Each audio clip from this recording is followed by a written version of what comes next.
Gator, heads or tails? Tails. Gator calls tails, and tails it is. Would you like to kick or receive? I would like to kick. I'll kick. All right, so I am going first. 6-pack of questions. NFL draft related. On your market set, go. Yeah, it's been a while. Let's do a draft version. All right. First question, guys.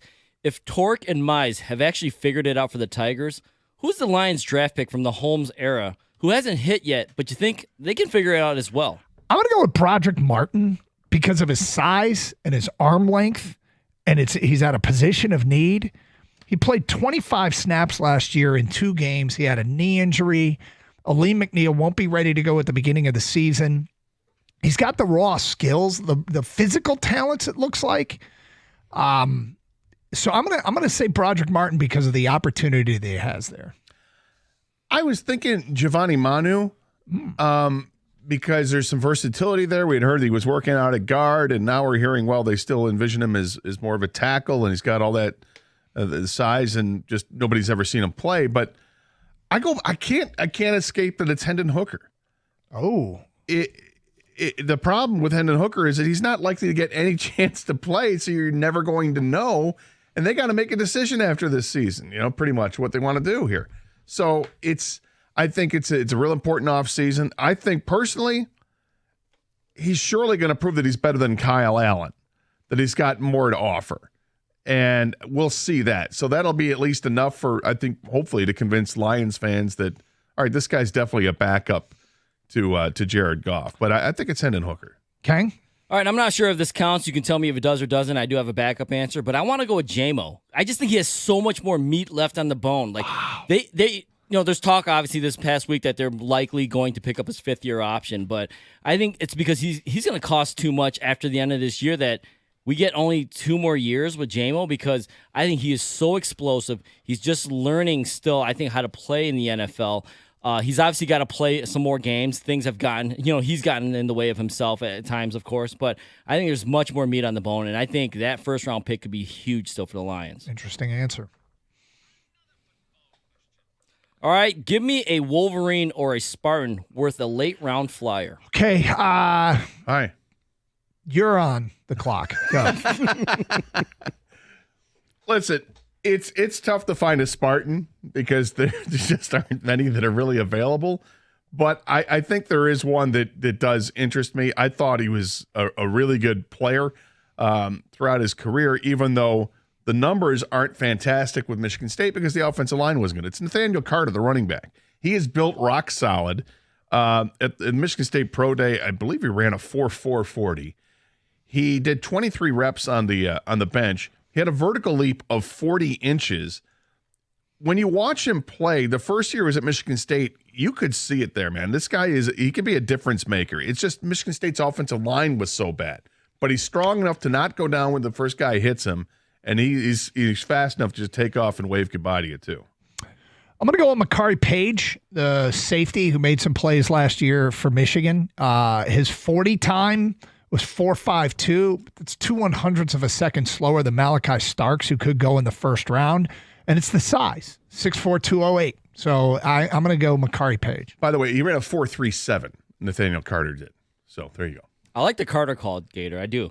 But I agree with you, Doug. I'm going to go Makari Page as well. Bigger safety. You mentioned his size. 4-year contributor. I think he's the type of player that Brad Holmes and Dan Campbell would really look at and take a late-round flyer on. Makari Page is the guy I would think maybe has a shot to be a Lion. All right, which draftable prospect do you think is the most Lion-y, speaking of Lions? This guy sounds like a Brad Holmes guy, a Dan Campbell guy that they might fall in love with. Who is he? And maybe they want him because of all the intangibles and his interview? I'm going to go with Tyler Booker, the captain of Alabama, the guard who's got a first-round grade. Sometimes he shows up in the first round of mock, sometimes the second round. He had the greatest pre-draft quote ever. I love football because the brand of football that I play, I make guys not love football anymore. He gave a legendary speech after an Auburn game in the locker room. He just sounds like that football-y Brad Holmes, Dan Campbell kind of guy. So I'll go Tyler Booker from Bama. Yeah, I was torn between 2 guys. There's one guy who I think they would absolutely draft, and then there's another guy who I don't think they draft because of the position, but he does scream that he's Lion-y. So I'll go with that. because he screams he's lying with who it is, and it's Malachi Starks, a safety from Georgia. Listen to what Daniel Jeremiah has to say about him. He said, the sources at Georgia speak very highly of his character. His intelligence and leadership ability have blown NFL teams away in meetings.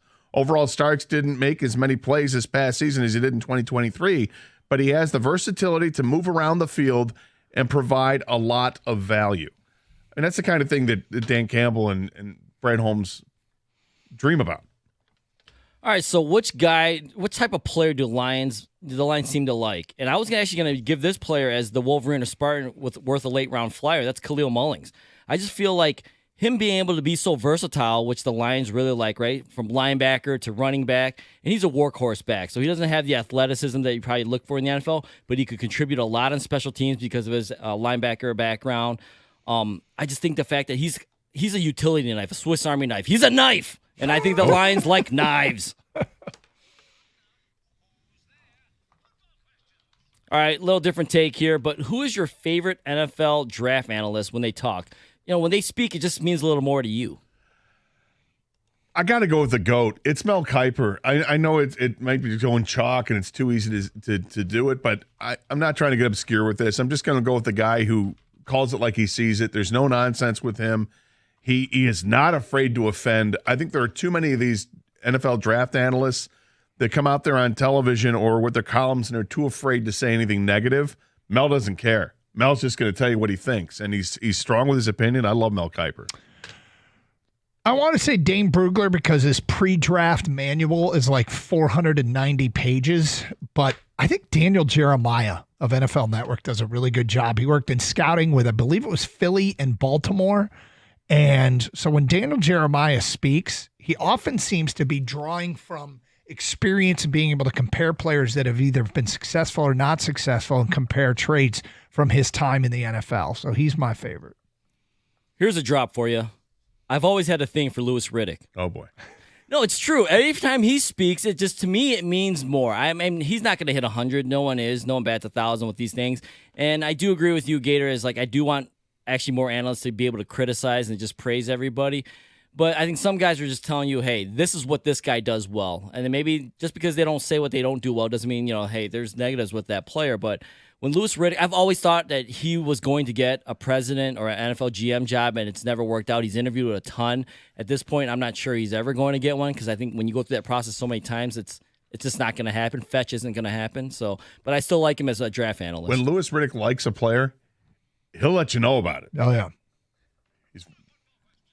All right, would you prefer to see the Lions trade up for that guy or move back for more guys?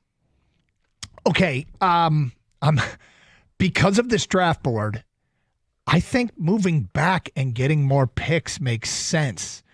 And I'm almost always in the move back camp, and yet so tempted to move up just to go get that one difference maker.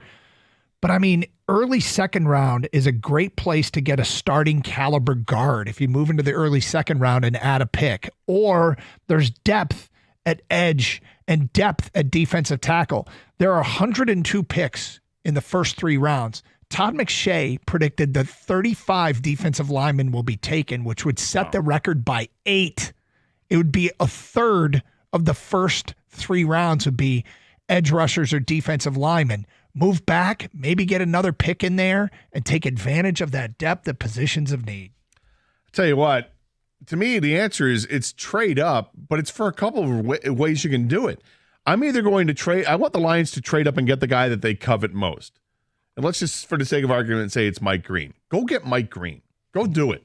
Means you got to move up to 15 to do it, then don't do it. Otherwise, I'm still wanting to trade up and get their guy, but it's trading up in the second round.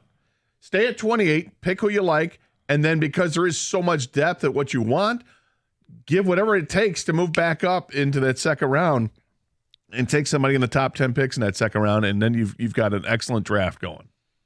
I would prefer the Lions move up, which is ironic because what really hurt them last year, you could say, was depth. The attrition. They didn't have enough players.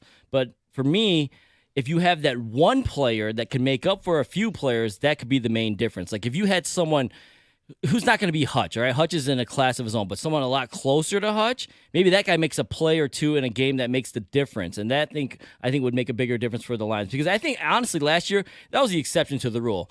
Knock on wood.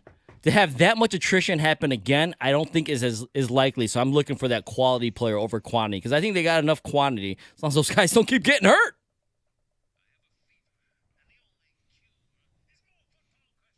All right, last one here, guys. Jaylen Milroe, more likely to go in the first round or the fourth round? I think it's more likely to go in the fourth round, and it's because I just don't think there's enough teams out there that really need quarterbacks. I think the teams that do, they get them in the first round, or maybe they move up and get one early in the second round. But once those quarterbacks are gone, I think there's going to be a little lull in the action. Once, Jackson Dart comes off the board, I mean, are people going to go Milroe next? Is it Quinn Ewers next? And can you afford to wait a few rounds because nobody else is going to be looking for quarterbacks? I think Milroe's got a lot going for him. I was tempted to name him as the character guy, because everybody says great things about Jaylen Milroe. Yeah. And because the success that Jalen Hurts has had, and I think that's kind of his trajectory, is following the career of Jalen Hurts. I wish that Jaylen Milroe stayed one more year in college to show to everybody that he can throw the ball well. I think this might be a wasted year because he's gonna sit out the whole year. But I think he's more fourth than he is first. Yeah, I could see him falling because the tape doesn't lie. Very few quarterbacks go in the second round. If you are a second round quarterback, teams want to take you in the first round for the extra year. Yeah. And so a lot of second round quarterbacks go late first round. I went back and looked. Last year, 6 quarterbacks went in the first round. The next quarterback selected was in round 5. When Spencer Rattler went to New Orleans.